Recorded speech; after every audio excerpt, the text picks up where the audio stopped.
politiko may Ayun! Ayun ang iklaro natin. Dahil sa utang na loob, gagantihin niya later, Yes. ang i-appoint niya kahit hindi tama sa posisyon, i-appoint niya yung appointee noong simbahang tinulungan niya. Utang na loob. Doon na nag-uumpisa ngayon ang Glabin Corruption.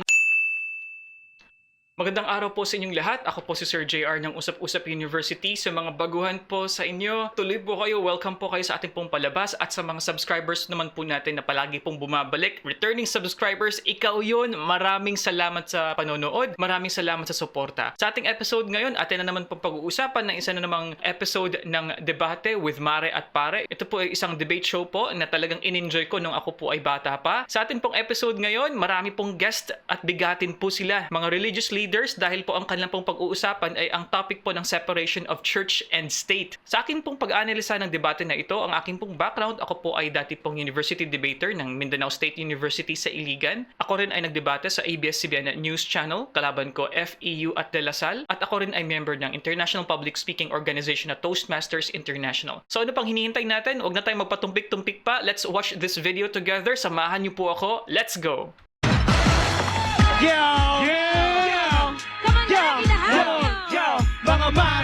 Mga pare, tumutok dito sa debate. Simbahan, may kinalaman ba sa politika? Simbahan, may singaw ba sa politika? Simbahan, may kaugnayan ba sa politika? Kung gusto nyo malaman sa debate ay tumutok na. Simbahan, may kinalaman ba sa politika? Simbahan, may singaw ba sa politika? Simbahan, may kaugnayan ba sa politika? Kung gusto nyo malaman sa debate ay tumutok na. Hindi ba't ang simbahan ang namuno sa EDSA 1? Pati EDSA 2 bilang hawakan ni Juan. Pati divorce na same-sex relation. Pinanghimasukan pati ang abortion. Hindi yung family planning ay meron pang Suhestyon. At pinigilan ang batas para sa populasyon. Kaya sino ang nasisisi at sino ang naiipit? Ba't ang gobyerno natin Dahil sa pagigipit ng mga taong mahilig manghimasok sa batas. Kung lagi tayong ganito problema, paano malulutas? Kung ang Pilipinas, lipunan diskusyon. Para bato dito, mission protection. Yeah! Sabi ng simbahan, wala na nation na ito. Pero nung unang panahon pa ng tingano. So, nagalaman ng simbahan sa pagpapatakbo ng gobyerno. Simbahan, may kinalaman ba sa politika? Simbahan, may singaw ba sa politika? Simbahan, may kaugnayan ba sa politika? Kung gusto nyo malaman sa debate ay tumutok na. Yo! Yeah! Ha! Dati! Thank you, Kamandag ng Marikina. Kamandag ng Marikina. Magandang umaga sa inyo, mga mare at pare. Magandang umaga sa inyo. Uy, ang ganda naman ng ating... Wow! Nakita niyo yung kanyang... Saan tayo pupunta? Pangsimbahan daw sa pampolitika. Porket ang guest natin ngayon, may Mga tayong obispo. Monsignor at Yes. Nako. Pero alam nyo, magandang umaga ho, mga marit pare. Ang pag-uusapan ho natin, nakita nyo sa rapper ho natin, naku, napakainit na issue. Abay, syempre naman, at saka napapanahon rin. Yes. Because the church is now talagang, in the newspapers, kasi pinipili natin ang ating Papa, no? Bagong Ang Santo Papa. So ngayon talagang dapat pag-usapan natin, ano? Ang tanong, dapat ba, yes. simbahan dapat bang may pakialam Sa politika? Ayan. Pero, okay. Kailangan natin yung ating mga... Ang mga guests natin, okay, ikaw mauna. Dito sa nagsasabing dapat makialam ang simbahan, well, we have a liturgist and theologian, chancellor ng Diocese of Malolos, Wow. parish priest ng National Shrine of Our Lady of Fatima, si Monsignor Moises Andrade. Dito naman, sa panig na di dapat makialamang simbahan, ay host siya ng Dating Daan at saka presiding minister siya. So he is a member of a church group, Church of God International, si Brother Eli Soriano. At kasama din ho natin mga kaibigan, dito sa panig na nagsasabing ang simbahan dapat makialam sa politika, ang kongresista ng 3rd District ng Manila, ang batang-batang si Congressman Miles Roses. Ba, Miles. katapat ni Miles ay isa rin representante. Senior, pero itong representanteng ito ay senior pastor po siya ng Metropolitan Congressman Bible na pastor pa. Baptist. Oo, Metropolitan Bible Baptist Church. President of the Bible Mode, si Congressman Benny Abante of the 6th District of Manila. Pero mamaya, i-explain ni Benny, congressman na siya, pastor siya, pero sabi niya, simbahan huwag dapat makialam. Okay. At katapat po nila mga kaibigan, dito na, sa nagsasabing, dapat makialam. Isa pong redemptorist priest, si Father Reynaldo Colaba. Father. katapat niya, the last but not least, ay hindi ito, talagang hindi ito taga-simbahan. Hindi pare ito. Hindi minister ito. Oo, talagang Hindi rin congressman. Oh. lay na lay. Radio commentator siya ng DWIZ. Columnist siya ng Philippine Daily Inquirer. Talagang irreverent itong taong ito. Ay si Mon Tulfo. Isama natin Marilyn. Oh, sige. Umpisahan na Buena mano. natin. Tayo muna, bago tayo magbubuena mano, tanungin muna natin, anong simbahan pinag-uusapan natin? The Church, the Catholic Church, or O, any lahat. religious group? Lahat. Anong pinag-uusapan? Lahat. Any religious Oh, group. okay. Agreed. Okay. Okay? So, tapos pag-uusapan natin, ano ba ang ibig sabihin ng church and state separation dito? Ayan. Ano ang sa pananaw niyo, Monsignor Andrade, ang ibig sabihin ng the separation of church and state shall be inviolable? Yung nakalagay sa Constitution mo Mukhang yan. talagang- Stated by Christ. Oo, ano? Because Also- Christ himself said, Mhm. render to Caesar what belongs to Caesar and to God what belongs to God. Eh kung ganon, Monsignor, bakit sinasabi niyo dapat makialam ang simbahan sa, Sa politika. Because Eh, God, hindi ba irreconcilable yung dalawa? because God might also call us to help people to articulate their own desire for justice and defense of human rights. Ayun. Ayun. O, anong sama nun, Brother Brother Eric. Eric? Assuming that you belong to the true church. Muna, bakit ba tayo nag-i-English? Halimbawa Okay. halimbawa nasa true church ka sa Bible. Doon sa 12:2, the book of Romans. Ang sabi niya, be not conformed to the mood of this world. Be not a part of this world. You are not from the world. 15:19 of John. Sinasabi sa simbahan. Sinasabi sa simbahan. Oh. Pag nag-interfere ka, binababoy mo yung sinabi. Brother Eric, Naku! tanungin ko lang. Pinababoy pala! Tanungin ko. Gusto, anong sagot mo dyan, Miles? Miles, may I ask you, ano bang definition mo sa simbahan? Sino ba at ano yung simbahan? Simbahan, Eh, simbahan, as ang buong the priest, simbahan, the bishop, lahat ng mga the miyembro pastor? nito, hindi lang naman mga opisyal. Ano? Pero siguro tinutukoy dito yung mga namumuno ng mga simbahan yung Okay. dapat makialam. So palagay ko lang, ang simbahan bilang isang responsableng institusyon na nangangalaga sa sangkatauhan, pag may mga issue pertaining to the welfare ng kanilang mga kaanib, hindi natin maiwasan na magsalita sila. Parang isang organisasyon din yan. Organisasyon ng jeepney. Pagkapakanan ng jeepney driver sa pinag-uusapan, magsasalita yan. So, simbahan, kung kapakanan ng taong bayan o sangkatauhan, hindi natin maiwasan, may karapatan din silang magsalita tungkol dito. Pero anong sagot nyo, Monsignor, Father? Ano sinasabi na be not of this world? Ayun ba sinabi mo, Brother Eli? Ano yung ibig nun sa inyo? Be not of this world. Paano Mahirap yan? mag-debate tungkol dyan. Yung, You should kasi just yung Sige sa po. filosofiyang pinagbabasihan ng Be Not of This World. Pero sangayon ako sa sinabi ni Monsignor at ni and Miles. na kung tayo talaga ay apektado, tayo mga citizens, no? Kahit na sabihin natin tayo mga miyembro ng iba't ibang simbahan, kailangan pa rin nakikialam tayo sa politika. Yung binanggit na lang na ni Monsignor kanina, yung injunction ni Jesus Christ na render unto Caesar what is Caesar's and to God what is God's. Ibig sabihin yan, may separation of church and state yan. Dapat hindi nakikialam ang simbahan sa affairs ng politika. Di muna, sandali, pero ano nga ang ibig sabihin ng separation of church and state? Why don't we ask Pastor and Let's Congressman? ask the Congressman. Tinanong po natin yung nakalagay sa Bible. Even the Lord Jesus Christ said, tinanong siya pagkatapos nung siya nabuhay na maguli, tinanong siya ng mga apostles will you still restore the kingdom to Israel? That's politics. Ang sabi ng Panginoon, it is not for you to know that. Ang sabi niya, I came to live in the hearts of men. Okay. Nako, magbe-break tayo, Benny, ha? Magbe-break tayo, Hearts pero of men pala pero bago tayo mag-break, pagbalik ko natin, tanungin natin si Congressman Benny kasi pastor siya, tapos congressman siya. Tama ho ba yun? Babalik ko kami. Political ng bansa. Kaya may kaunayan po dyan yung ating pag-uusapan.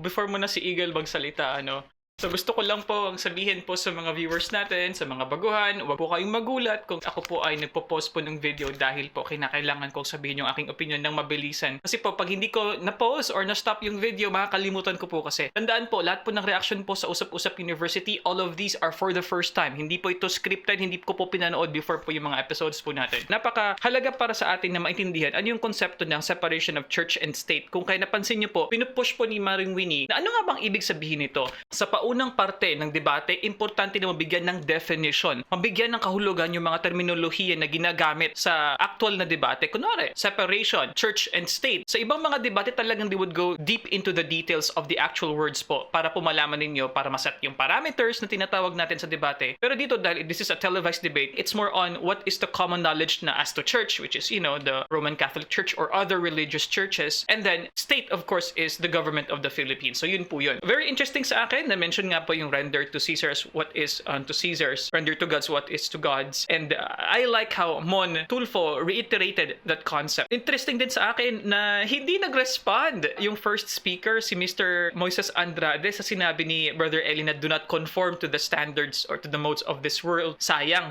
yung opportunity na yon. Sana sinagot nila, no? Kasi umpisa pa lang nga ng argumentation, hindi na agad nila nasagot yun. Which is, pwedeng sabihin ng mga uma-agree na dapat makialam yung mga churches, pwede nilang sabihin as an argument na hindi naman yan yung tinutukoy dyan, Brother Eli. Ang tinutukoy naman dyan yung patungkol sa pagkakasala o paggawa ng mga makamundong mga bagay. Pwede nilang sabihin, ang pakikialam naman sa karapatan ng mga tao, ang pakikialam sa politik at pamamahala ng tao, ay hindi naman makamundong bagay dahil ito ay nagbibigay ng kabutihan para sa mga parishioners, para sa mga kaanib ng ating mga relihiyon. Pwede lang sabihin na ganun. Pero I was a bit disappointed na they were not so quick to rebut what Brother Eli has said. So sayang yung opportunity na yun. Ang simbahan, dapat bang may say sa politika? Not necessarily. Bakit? Kasi ang church dapat nagko-concentrate lang sa religion. Unless nakaka-affect yung opinion ng politika sa simbahan. Like kung pinakikialaman nila yung issue sa divorce. Hindi dapat, wala. Bakit po? Ang simbahan para lang sa panalangin ng tao. Hindi maaari lahukan ng politika. Pagkat ang politika iba. Dapat lang sana kasi ang sa simbahan naman ang purpose nila kapayapaan. Dapat din kahit na hindi lahat pero at least naman makinig sila kung kaayusan lang namin daw ng bayan, di ba? Wala nang pakialam ang simbahan sa mga politika. Ayaw niyo makikialam. Ayaw, hindi maganda. Pakialaman niya lang yung taong pumapasok sa simbahan. Tsaka yung mga aral siya dyan, hindi yung sasali pa sa politika. Well, hindi natin maalis yan eh. Kasi hindi mo sasabi na kailangan may say din kasi alam mo naman yung mga politiko niya, nagsisimba rin yan. Part of din ng kwal na simbahan natin yan. Kanya, kailangan bantayan din natin sila kung ano nga pinagkagawa niya mga politiko na yan. Ayon sa napag-aralan ko, separate ang state sa church eh. Social issue yan eh. Supposed to be lahat makialam dyan. Pag social issue, pag moral issue. Ganon din. At siya na ang debate sakali. Kaya manat pare, para sa akin, ang pakikialam ay hindi isang sin. Mula po dito sa Quiapo Church. Back to you, manat pare. Okay. Thank you, Egan. Thank you. Mabuhay ka. Balikan natin si... Benny. Kaya ako nag-congressman kasi hindi pwedeng makialam yung simbahan sa politiko. As a church, I am not the church. Pastor ako pero hindi akong church. The church is the congregation. It is what the people say within the confines of the church. Benny, Na wala naman sa canon law namin na hindi pwedeng sumali ang pastor sa politiko. But when it comes to statements of the church, it must be different from the statement of an individual citizen na siyang kasama rin sa ating lipunan. Alam mo, Benny, let me just put this test on the extreme, no? So, kung pwede ka, pwede rin lahat ng mga pastor, mga pari, mga obispo, di magkita-kita kayo lahat sa kongreso. Tama ko ba yun? Pwede. As an individual citizen. Bilang Pilipino. Aha. Bilang Pilipino. Karapatan nila yun. Pero gusto kong malaman, let me dito, hear. bakit wala akong nakikita ang mga pare na nagiging kongresista o nagiging gobernador or mga madre? Can you tell me, Monsignor Andrade, kung bakit? Okay, but before this, so I think this is early 2000 yata ito nung na-shoot itong video na ito. And as an answer to Maring Winnie, so meron tayong isa na maalala ko, si Panlilio, di ba? Father Panlilio ng Pampanga. That's the only person that I remember na nasa mataas na posisyon na isang pare. Pero the point stands na tama nga si Maring Winnie na wala ngang so far na mga high position na mga religious people ang tumatakbo bilang politiko. Na kailangan po ang pahintulot ng halimbawa, ang isang obispo na magiging kongresista, na kailangan niya ang pahintulot ng kanyang superior at ang superior ng obispo ay ang Pope. Kung isang pare ay magiging politiko, kinakailangan ng permission ng kanyang bishop. Hindi binibigyan. Binibigyan din naman. Kaya Saan? lang, Kailan? Kailan nangyari yun? Halimbawa, si Bishop Bacani noon sa Constitutional Convention noon. Hindi. Very seldom. That's not Congress. That's not Usually, a dahil branch of nga government. busy yung mga pare sa kanilang pastoral work, kung kaya halos walang panahon, yun ang dahilan. Pero may mga pagkakataon na may gusto, kaya nga lang, May theological basis ba na bawal? May canon law na Meron ho. nagsasabing Meron. hindi pwede. ito Sa na, canon law yan eh. Canon law 278, paragraph 3 provides clerics are to refrain. Yes. To refrain. That is the Catholic Yan stand. nakalagay. Clerics 285 are forbidden to assume public office which Absolutely. entails and participate in the exercise of civil Kaya power. sinasabi ni Pastor Benny yan. Okay. Tama ko ba yan? Sige. Oo, tama yun. Kaya yung walang mga sinasabi pare ron. Pero meron mga minister at saka may mga brothers doon. Sa amin po, wala. Wala. Pero doon, kaya wala rin. Pero anong ibig sabihin nun? Just because you are not allowed, does that mean that you cannot speak? Ganun ba yun? Sobrang ng pakikialam nila sa Ano give example. Lubusin na nila. Tumakbo sila sa public office. Example. Ano? Example na sobra. Issue ng diborsyo, issue ng population, pinakikialaman. Oh. Kesyo daw, kailangan daw may family planning, kailangan daw rhythm method na which is unsafe. Hindi naman pwedeng gusto mong mayroong pipigilan mo yung urge mo. Halimbawa, gusto mo nang makipagtalik. Anong sagot doon, Father? Father. Yung kaninang sinabi doon tungkol sa canon law, tama yun. Sang-ayon ako doon dahil ang politikang pinag-uusapan natin ay partisan politics. Yung may partido, merong ini-endorse ng mga kandidato, mga ganyan. Pero kung politika na sumasaklaw sa buhay ng isang tao, kailangan nagmamalasakit at nakikialam ang simbahan. So meron kayong specific example, no? distinction. Kagaya ng divorce, kagaya ng family Kagaya ng planning. divorce dahil O moralidad death penalty. yan. At saka yung mga pinapahalagahan natin yan. Yung halimbawa abortion, pinapahalaga natin ang buhay. Kaya So in these issues, kailangan makialam. Kailangan makialam at magmalasakit. Masama ba yun, Brother Anong Eli? sama nun? Ano po kung nandoon ka sa karamihan ng yung grupong tinatawag na majority, ang lumalabas yung pakikialam sumusobre. Nandun na yung influence peddling, yun ang pinanggagalingan ng graft and corruption sa gobyerno dahil sa may tinatanaw na utang ang politiko sa simbahan. Yan po ang nangyayari dito sa atin May naaapi, Mare. Yung maliliit na groups ng mga simbahan, hindi na napapansin, yung mga makapangyarihan na lang. Kagaya ko, ang dai-dai kong demanda, 16. Harassment ba yun? Harassment yun. Sino ang Dahil nagdidema- maliit ang grupo namin. Sino But the ang government nagdidemanda does not sa'yo? care for us. Sino nagdidemanda sa'yo? Yung mga kalaban po natin sa religious world. Otro religion. Yung pagkalaban nyo, may influensya. Is that what you're saying? Yes, may impluensya. Tiyak na may impluensya. Humingi sila ng TRO, 2 hours nilabas. Humingi ako ng TRO, one year na, hindi pa lumalabas. Ano masasabi mo nun? Pare. Pero ang pinag-uusapan Can you mo ba ang imagine? Catholic Church? No, Brother Eli? no. Oy, sino nga ang pinag-uusapan mo? Yung mga iglesia ni Cristo. Ayun! Yun ang masama sa pakikialam ng simbahan. Yun ang masama sa pakikialam ng simbahan sa politika.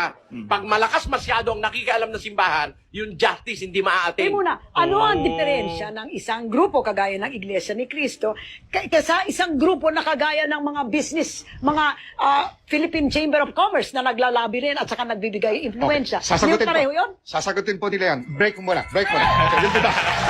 Ano ang pwede maging epekto? So makikita natin yung halimbawa ni Brother Eli, sinabi niya kanina ang daming demanda sa kanya. And I think yung panahon ng pag-shoot ng actual video na ito is early 2000s. So sinasabi niya, early 2000s pa lang ang dami niya ng kaso na kinakaharap nga. And according sa kanya, ito ay uri ng paghaharas sa kanya. Humingi siya ng TRO, sobrang tagal i-release sa kanya. Pero daw, sa mga malalakas na sekta o relihiyon, ang dali nilang makakuha ng TRO. So parang sinasabi ni Brother Eli, nagkakaroon ng malawak na kapangyarihan ang simbahan kapag ito ay na-impluensya ng politika. So I think yung tinutukoy dito ni Brother Eli is yung konsepto din ng block voting. Kung matatandaan niyo po, ang Iglesia ni Cristo po ay popular sa block voting na kung saan kapag sila po ay nag-endorse ng mga dapat na botohin according sa kanilang standard, talagang similar yan. Talagang meron silang quote-unquote pagkakaisa sa pagboto. At syempre, yung mga allegations dyan is, ang issue dyan is, meron bang mga politiko, meron bang mga kandidato na naglalabi sa kanila para mabigyan sila ng endorsement from these religious organizations. I think yun yung issue doon kasi ang sinasabi ni Brother Eli nagkakaroon ng utang na loob, at dahil nagkakaroon ng utang na loob with these politicians na nanalo dahil sa pagboto ng isang sekta, ay kinakailangan nila ng kapalit. So parang yun po ang nag-give and take, no? Nagkakaroon sila ng mutual na relationship. Of course po, yung mga konsepto po na ito ay dinidiscuss ko po sa aking klase nung ako po ay dating professor po ng politika sa MSU IIT. So this is refreshing for me. Sana po ay na-enjoy nyo po so far yung video. Patuloy po natin panoorin. Let's go.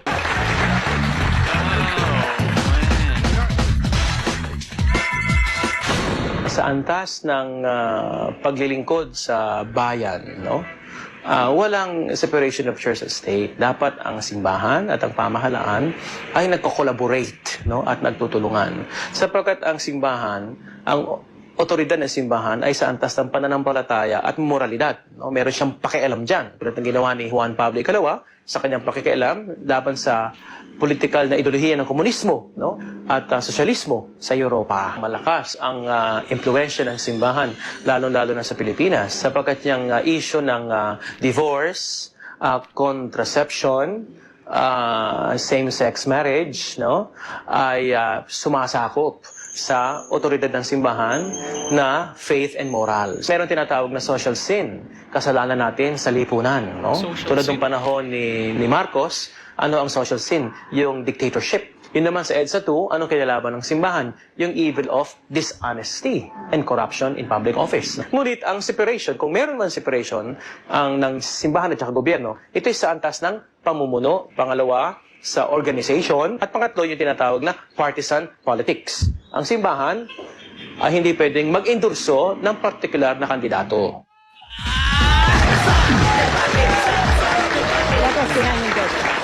Alam mo, mayroong gustong sagutin kanina si Benny. Palagay ko, pare, yung extent ng pakikialam Kasi very clear yung tanong Dapat bang makialam ang simbahan sa politika?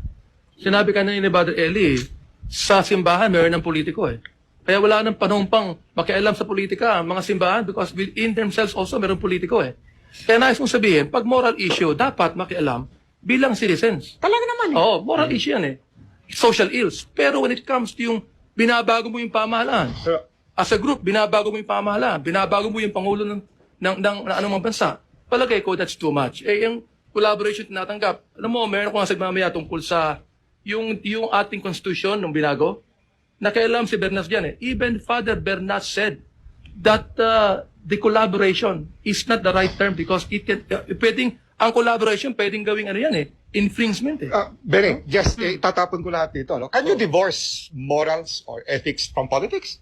Pwede bang sabihin dahil that's a good nasa question. politika ako exempted na ako sa morality at saka ethics? Hindi pwedeng i-divorce yan. Okay, so- Pero pwedeng i-divorce ang prinsipyo ng simbahan sa prinsipyo ng pamahalaan. Pwedeng i-divorce yan. Those are two different things. Actually, sa palagay ko, na yung politika kasi, pag-usapan politika, yung totoong essence ng politika, ito ang art ng paninilbihan at pangangalaga sa sambayanan. Ang simbahan, parehas din yan ang institusyon na nangangalaga sa kapakanan ng sangkatauhan.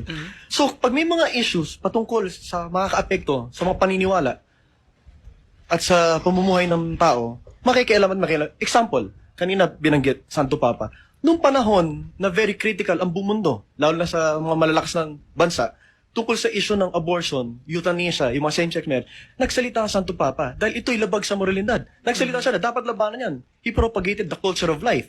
At kung hindi niya ginawa yun, at hindi siya nakailam, at nakikita na niya may nangyayaring hindi tama, malamang na naig yun. Nagtuloy-tuloy yun. Baka hanggang ngayon, sa bansa natin, baka ngayon meron na tayong divorce, baka ngayon meron na tayong abortion, baka ngayon malapit na ipasa yung euthanasia. So yan, tamang pakikialam. Okay, before that, this is a very layered debate. Daming issues ang nagkakalink-link kasi ganun talaga. Pero what I like about what Mr. Roses said here, yung sinabi niya na ang goal ng politika, ang pagsaserve bilang politiko for the betterment of the society, yung kabutihan ng lipunan, ay kapareho din ng goal ng church. So parang sinasabi niya, dahil parang naman sila ng goal, bakit hindi pwedeng makialam ang simbahan? Kasi especially for giving the moral standard for the the society. So yun ang sinasabi niya na hindi masama na makialam ang simbahan dahil para din naman sa kabutihan ng mga tao ang kanilang pinupush katulad ng politika. Pero on the other hand, ang question kasi dito is, ano ang magiging implication? Ano ang magiging epekto kapag hinayaan natin yung ating mga simbahan na makialam sa pamamalakad ng gobyerno? Kinakailangan nating malaman ang epekto kapag nag-blend ang politika at ang simbahan. So kasi pwede silang quote-unquote, yung na-mention nga ni Abante kanina, pwede silang magkaroon ng collaboration, and even according to Father Bernas, who is a very popular constitutionalist, hindi do dapat mangyari yung ganon. Yan sa tabang panahon. Malagay ko walang problema ron eh. Kung halimbawa, ayaw mo ng abortion, ayaw mo ng same-sex marriage, ayaw mo ng condom, huwag ka na makialam sa politika. Yung flak mo, ang pakialaman mo. Yung flak mo. Actually, sa totoo lang, Pakialaman. Huwag yung pati pagpapalit ng presidente. Pinakikialaman Sandali ng lang, ano. Brother, Sandali lang, yung sandali lang, issue sandali na lang. yon, yung issue na yon, Maria, sa totoo lang, kahit anong sabihin ng simbahan, kahit anong sabihin nilang komento o stand, may separation pa rin eh. Bakit? Dahil ang simbahan, hindi naman makakapagpasa ng batas at hindi na makakapag-implementa ng mga polisiya. Nasa gobyerno pa rin yun. Ang sinasabi lang nila, opinion nila, bino-voice out nila, yung pinanila.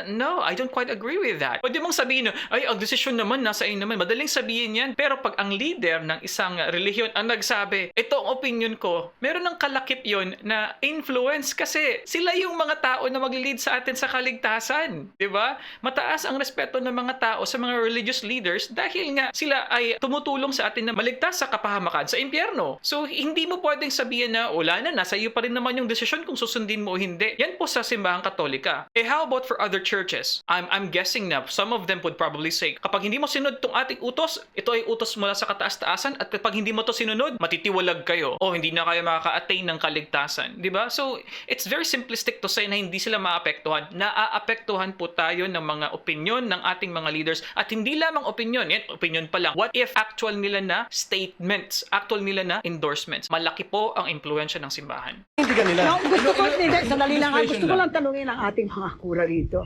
Sinasabi ni Brother Eli na hindi dapat makialam sa pagpapili ng presidente.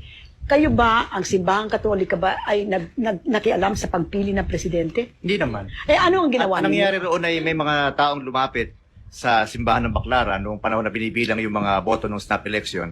At sinakan din ang galing yun eh. Kaya lang, nanganganib ang kanilang buhay kung kaya tumulong si Cardinal Sin. At pati ang buhay din ni Cardinal Sin nanganganib, todo magkasama kami sa Pero bahay meron niya. ba kayong in-endorse ng mga kandidato? Wala. Election. Wala. Pero Sino meron ang mga pinag-usap? simbahan, Maring Winnie, nag-i-endorse ng kandidato. Okay, sa inyo pala.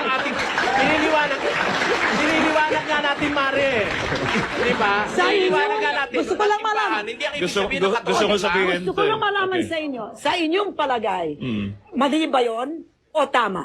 Pwede bang mag-endorso? Halimbawa, ikaw, That's Ben, a good question. pwede ka bang mag-endorso ng kandidato bilang presidente? I think I can. O, ayun ba, Bakit kung pwede? pwede ka, bakit hindi pwede ang Bishop Meron ako Makani? illustration dito. Pero, Okay, ito. Pwede ikaw, pero can you impose that on your flock? Yun. That is No, the question. not really. You cannot. Hindi. O yun. Ito illustration. Okay, Teka nga, sandali. Kasalanan ba ng gobyerno? Itong yun? illustration. Teka nga, sandali, Brother Eli. Kasalanan ba ng gobyerno na kung isang organization na tinutukoy mo ay nagsasabi sa kanilang mga miyembro, iboto nyo ito, ano ang keber ng gobyerno ron? Ano yan? Anong ibig sabihin? Wala, Maring Winnie. Wala. Walang kasalanan. Ang So, walang kasalanan kasalanan ng politiko. gobyerno ron. Yung politiko may kasalanan. Ayun, Politiko. ayun ang Dahil sa iklaro utang na natin. loob, dahil sa utang na loob, gagantihin niya later, Yes. ang i-appoint niya kahit hindi tama sa posisyon, i-appoint niya yung appointee noong simbahang tinulungan niya. Utang na loob. Doon na nag-uumpisa ngayon ang grabe corruption. Oo. At saka yung kawalang ng gobyerno. Illustration. Kung kawalang delikatesa. Let me be the devil's advocate, Brother Eli. Kung ayan ay ayaw niyong gawin ng isang organization, bakit niyo pinapayagang gawin yan ng iba't mga businessman dyan, yung mga kung sino-sino dyan mga yayaman, mga taipan dyan, bakit niyo pinapayagan at hindi niyo sinasabihan, dapat hindi yan gawin? Ayun. Kasi- Ang tanong ni Maring Winnie. Kasi yung mga businessman, hindi naman yan nagpapakunwaring sila'y sa Diyos eh. Hindi naman sila nagpapakunwaring In na other sila words. nakikipag-usap sa Diyos. In other eh. words. Pero They can Pilipino. act accordingly as Okay. they will. Pero Brother Eli. pareho silang Pilipino. Ang pinag-uusapan Na. natin dito, mga mamamayan. Okay, dito yung husay ni Brother Eli, ano? At dito nyo rin po makikita na isang importanteng abilidad kapag kayo po ay nakikipagdebate, ang abilidad na i-distinguish po ninyo, bigyan nyo ng pagkakahalintulad, pagkakaiba, ano yung same characteristic o hindi ng particular na mga actors sa isang debate. So sinasabi ni Maring Winnie, o paano yung mga businessmen? Bakit pinahihintulutan nyo sila na maglabi sa mga politiko? So makita mo, ang thinking process ni Brother Eli is, hindi sila magkapareha ng sitwasyon. Para silang organization, pero hindi sila magkapareha dahil ang sa mga religious organizations, kinoconsider nila yung kanilang sarili na sa Diyos. Iba kasi yung business, yung kanilang interest kumpara sa motivation ng spiritual or religious. So ang ganda ng sagot ni Brother Eli dito. Magkapareha nga silang organization pero hindi sila kapareho ng pinaninindigan, hindi sila magkapareho ng motivation. Business, motivation, profit, earnings, pera. Sa religion, kaligtasan mo at moralidad ang aming pinupush. May karapatan ng isang mamamayan na mangampanya, etc. May karapatan Oo. ng mamamayan, pero Oo. hindi ang isang simbahan. Oo, Kasi kasama pag ba? simbahan na meron Is ng that honor a valid issue? Let me ask, no? Yun ngayon ang issue. Kung ordinary group ka lang, hindi ka simbahan, you can endorse. Pero sabi ni Brother Eli, pag simbahan ka na, ginagamit mo yung pulpito para sa Diyos, you should not dictate politically. Tama ba siya? Yun naman namin ginagawa. Dapat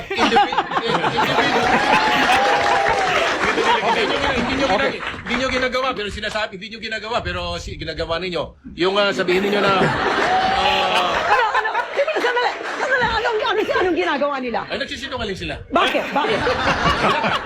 Eh, kung dire-diretso tayo, nagsisinungaling kayo. Bakit? Unang-una sinasabi ninyo na hindi kayo nag-i-endorse ng mga politiko, pero sa mga election sa mga sinasabi, wag ninyo iboto ito, wag ninyo iboto ito, wag ninyo iboto. Hindi.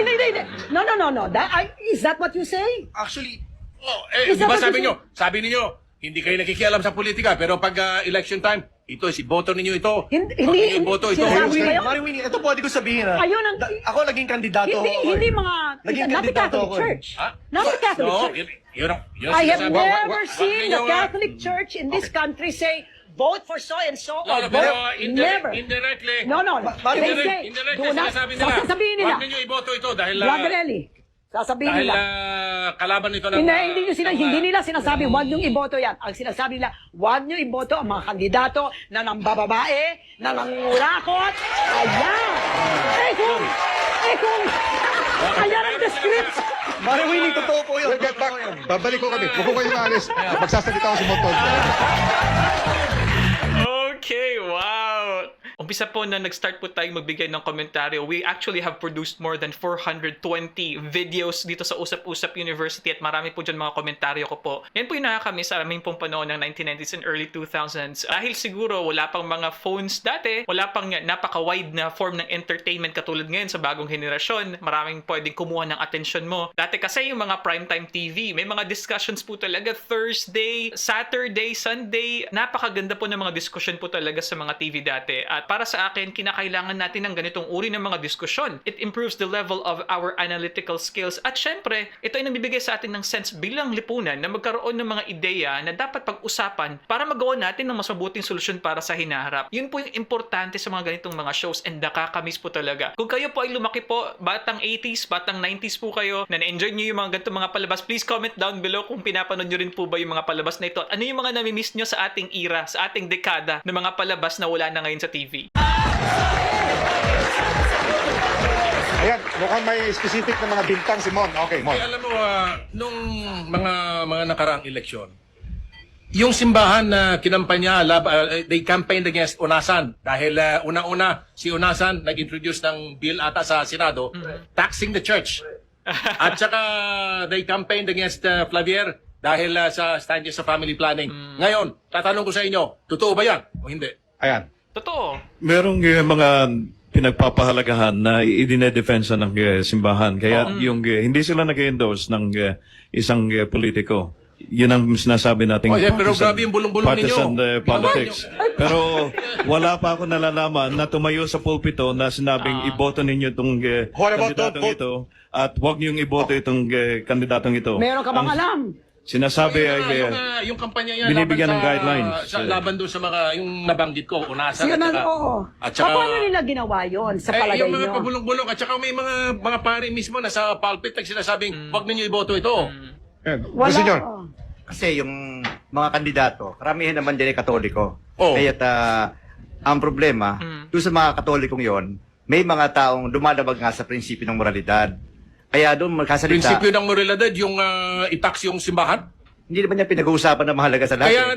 Kaya kinampanya yung si laban kay Unasan dahil Unasan was trying to introduce a bill in the Senate na dapat bigyan ng buwis yung simbahan. Sangayon ako doon. Oo. Sangayon ako. Pare, meron akong illustration lang, no, ha? Lahat tayo gusto makatulong, di ba? Palagay ko ito yan eh. Mayaman na simbahan dapat Ang Filipino population. Anong simbahan? Ang Filipino population ay parang train. Yung Riles, yung simbahan, saka yung gobyerno. Nagtutulungan. Eh kung yung simbahan ang gagawin nila, baguhin yung puso ng bawat isa. Ang sabi nga ni Apostle Paul, if any man be in Christ, he is a new creature. Yung puso ng tao.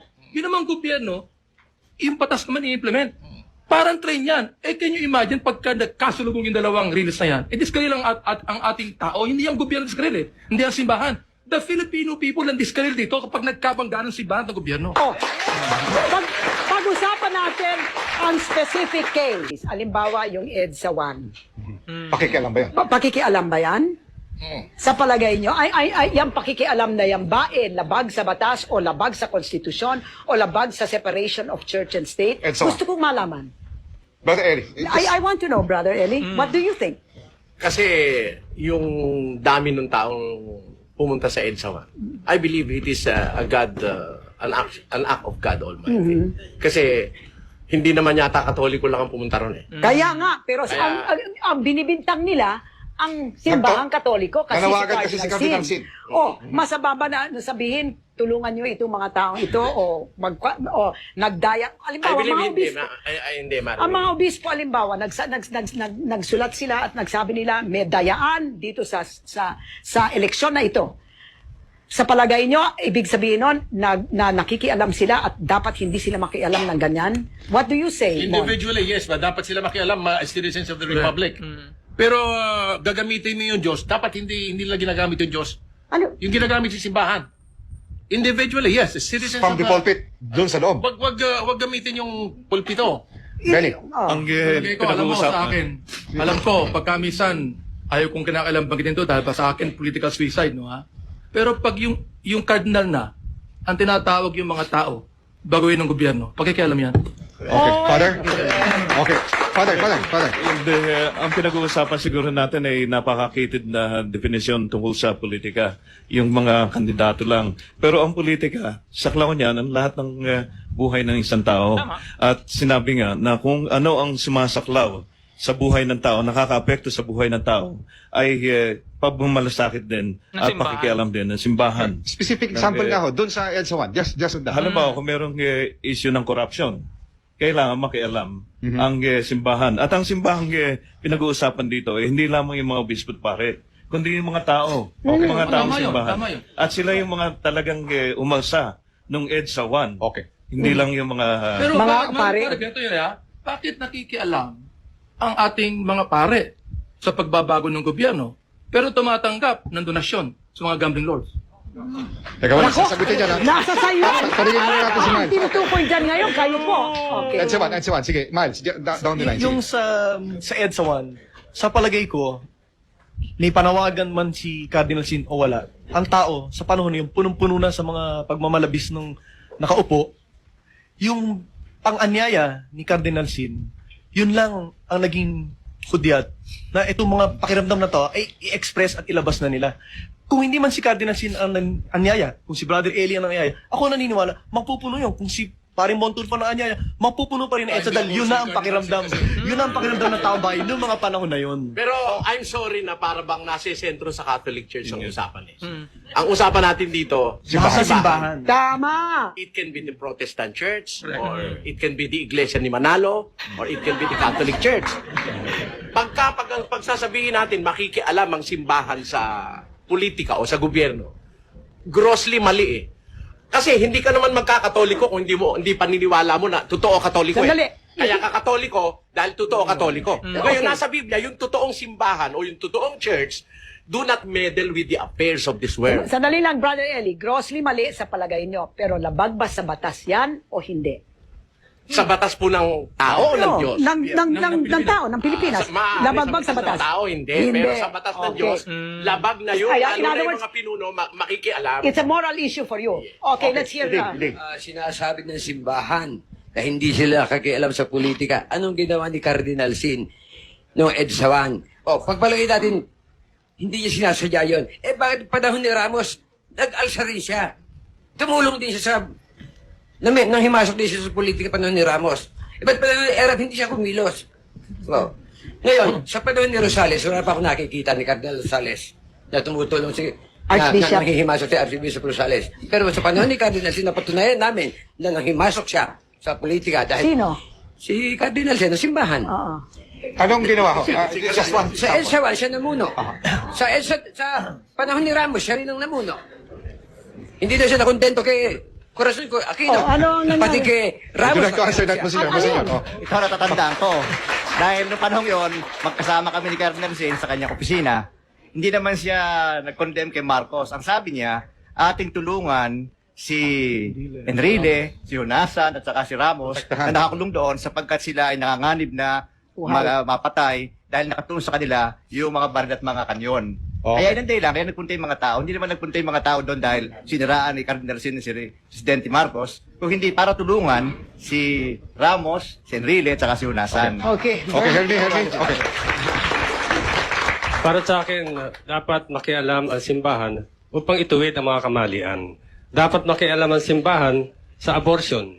Dapat makialam ang simbahan tungkol sa artificial family planning. Dapat makialam ang simbahan tungkol sa diborsyo. Pero sa politika, siguro hindi na dapat makialam. Okay, what about you? Sir, okay, before that, so maganda yung sinabi nung viewer na ito, na okay sa kanya na sa artificial family planning daw, sa divorce, makialam ang simbahan, pero sabi niya sa politika, hindi. Kaya nga, yan yung importansya po ng pagdidistinguish po natin ng mga factors mismo sa isang debate. Ang sinasabi niya na yung mga social issues, sige, pwede nating pakialaman. Pero kapag politics nang involved, sinasabi niya na hindi. That gives us the idea na meron talagang iba sa politika. Meron talagang something inherently different and I would say sinister sa politika o pamamahala. So maganda yung sinabi ng viewer na ito. Pakialaman ng lahat, wag lang politika dahil it's a different animal, kumbaga. It's a different beast. Sa ditong side, ano po bang meron sa state na dapat nyo pang pakialaman o makisali pa po kayo doon? Is this the time that you will, or the Catholic, to fulfill the prophecy of the canon law? Ano? So, ang ina-address nyo, ang Katoliko lang. No, Ganun ba? not necessarily Catholic. Lahat po. Lahat. Iba yung batas ng mga Katoliko kaysa batas ng mga Protestante. Ang sa batas ng Katoliko, hindi pwedeng maging kandidato o serve as elective officer, official.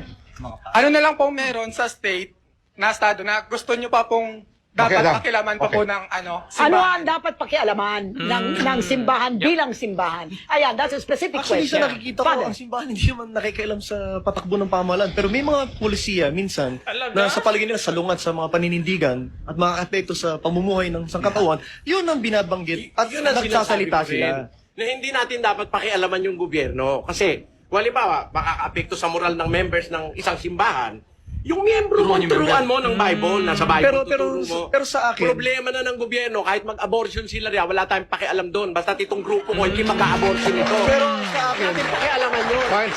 Babalik ko tayo. Huwag ko kayo kaalis, mga kaibigan. Babalik ko tayo. Magandang response. Ang gandang response ni Brother Eli doon. And it's very clear, tama yung sinabi niya na, kumbaga, let the government do its job. Huwag na kayong makialam. And in fact, dapat as a church, pakialaman mo yung mga parishioners mo, yung mga miyembro mo. Sila yung i-educate mo. Kasi tama yung sinabi niya, kahit pa ano pang gagawin ng gobyerno, maglagay ng condo, maglagay ng family planning, maglagay ng divorce. Kung tinuruan mo yung mga parishioners na huwag gumawa niyan, hindi nila gagawin yan kasi the government also cannot force someone to do that, di ba? What that is with the assumption na hindi fino-force ng gobyerno na gawin yung mga ayaw gawin ng mga lipunan. Na-appreciate ko yung discussion na yun, nakakagana. Okay. Wala na ho tayong panahon. Kailangan tayo magsabi na ng ating mga final statements. Umpisahan po natin kay Mon Tulfo. Ano yung last words mo, Mon? Alam niyo itong pakikialam ng simbahan days back to yung Crusades. Mga ilang daang taon na kung saan gusto nilang agawin yung Holy Land. from the Muslims. Kaya nag-away-away nga ng Muslim at saka Kristiyano hanggang ngayon. Tapos yung Inquisition, ang dami nilang pinatay. Si Galileo, muntik nilang patayin. Tapos yung panahon ng Kastila, ano bang ginawa niya? Pinakialaman lahat yung gobyerno. Tapos ang nagpapatay kay Rizal, sino? Mga praile. Yung Holocaust naman. Yung Holocaust, hindi sila nakialam. Hindi sila nakialam, yung simbahan. Okay. Sabi nila, total, mga Hudyo naman yan. Yan ang pumatay kay Kristo. Bayaan mo silang patayin ng mga Nazis. Alright. Bon, okay. Father, you're... Wow! Okay, napakabigat ng statement na yun ni Montulfo, pero of course it is more like a kind of simplified way, especially yung sinabi niya about Holocaust. Yung mga Holocaust po sa hindi po nakakaalamin, yun po yung paglipol po sa mga Hudyo nung panahon po ng World War II na ginawa po sa under the instruction of Hitler na mga around 6 million Jews yung pinatay sa mga gas chambers at iba pa. At sinasabi dito ni Montulfo, and actually it is indeed a controversy kasi ano ang ginawa ng mga simbahan nung panahon na yun na kung saan may isang malawakang genocide na nangyayari. Pwede niyo po akong ma-enlighten, lalong-lalo na po sa mga religious historians po dyan kung ano nga ba ang role na ginawa ng simbahang Katoliko, which is the largest branch of Christianity in the world. Ganun po ang Roman Catholic Church, ganun po yung influence niya. So ano ang ginawa nila nung panahon ng Holocaust? Gusto ko ding malaman yan dahil oo nga, isa yan sa mga controversy na kumbaga nakialam ang Roman Catholic Church sa napakaraming centuries, pero bakit hindi nila pinakialaman na nagkaroon ng 6 million na genocide ng mga Hudyo nung panahon ni Hitler? Final statement. Ang pakikialam ng simbahan ay hindi lamang ng panahon ng Crusades, kundi panahon pa ni Kristo. Okay. At ang sinusunod natin ay ang sinabi ni Kristo na ang lahat ng mga sinasaklaw ng kaligtasan ay sinasaklaw din ng pakikialam ng simbahan. Kaya't natutuwa ako na makialam sa kung ano man ang nakakaapekto sa mga mamamayan at sa mga tao ay makikialam din ako bilang miyembro ng simbahan. Okay. Benny. Ako naman po ay nais ko lang manawagan sa lahat. Unang-una, yung ating pamahalaan, gawin nila na rapat gawin na i-curb yung korupsyon. Makinig din naman sa mga simbahan natin sapagkat tama yung sasabi nila, no? Yung naman simbahan natin, may pagkukulang din tayo Yung discipline sa ating mga tao. Bakit maraming immoral? Hindi lang gobyerno yan, simbahan yan. At maraming mga taong magnanakaw, pumapatay, kahapon pinatay sila Bakit maraming immorality at mga kriminalidad? Simbahan din, you don't blame the government, you blame the church. Tayo mga simbahan, dapat i-blame din sapagkat hindi natin dinidisiplina, tinuturo ng tama. From the Bible, ang ating mga tao. Unang-una, naisabihin sa inyo, si Kristo pa rin nagbabago ng buhay ng tao. Yan tayo makialam. Okay. Sa akin naman, bilang isang lay member ng aking simbahan, kung inaasahan kong responsable ang mga namumuno sa aking simbahan, inaasahan ko yan na kung kapakanan namin at tungkol sa moralidad, sa paniniwala namin, pananampalataya namin, ang pinag-uusapan at naapektuhan, inaasahan ko na sila ay magsasalita at hindi kami pababayaan. So para sa akin, hindi naman nakikialam sa lahat ng issue ang simbahan. Kailangan, kung makaka-apekto at makakasama sa amin, inaasahan ko, bilang mga responsibleng leader ng aming simbahan, dapat sila ay magsasalita. At yung usapin naman ng separation ng state at ng simbahan, kahit ano naman sabihin ng mga leader ng simbahan o mga miyembro ng simbahan, meron pa rin separation dahil kahit anong sabihin nila, ang magpapatupad at gagawa ng batas ay gobyerno. At sa amin, hindi naman kasama ang mga leader ng simbahan namin sa pamahalaan. So may separation pa rin kahit anong opinion at i-voice out, lalong-lalo sa mga issues tungkol sa moralidad. Ang pakikialam sa gobyerno ay hindi mo kailangan na paglagay ng aktual na pare o bishop sa isang posisyon para makialam. Of course, meron tayong direct na pakikialam sa pamamagitan ng pag-release ng mga statement ng kunwari galing sa bishop, galing sa kardinal. Pangalawa, personal na italaga sa isang political position that was influenced by the church is also a way of the church meddling with politics indirectly. So hindi mo pwedeng i-apply yung lohika na hindi nakikialam yung simbahan porket hindi ka naglagay ng particular na church person, particular na posisyon. Okay. Brother Eric? I'm sorry sa sinabi ni Monsignor kanina na mula pa rin sa panahon ni Kristo nakikialam ng simbahan. Hindi po. Sabi nga ni Kristo, my kingdom is not of this world.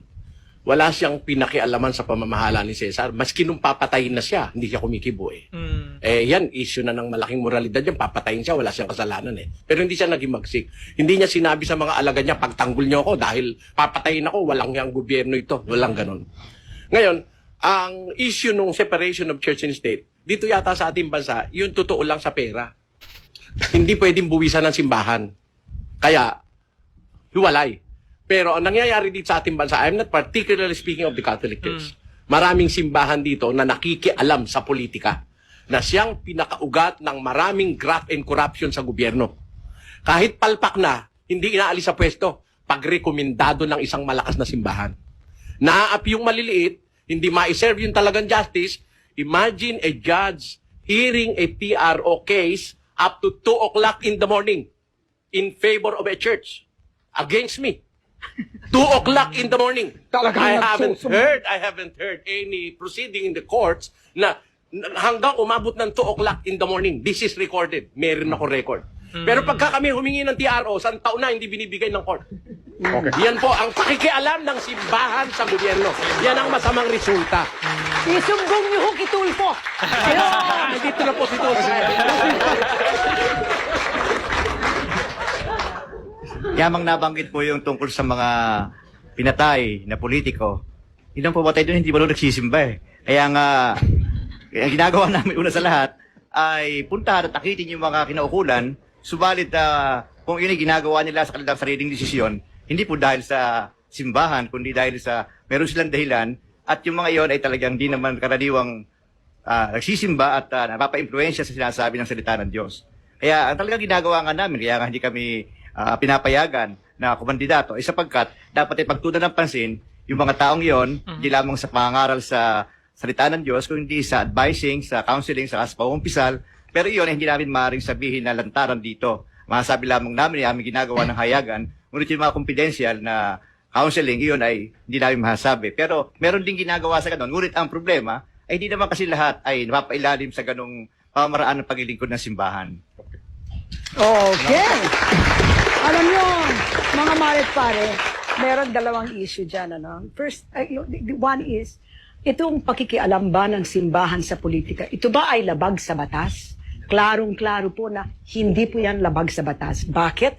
Kasi ayon sa batas at ayon sa ating konstitusyon, lahat ng mga mamayan, basta Pilipino, ay pwedeng may freedom of speech. Kung anong gusto niyan sabihin, pwede lang sabihin at hindi pwede itong limitado na hindi pwede hindi kasamang kardinal dyan o hindi kasamang arsobispo yan.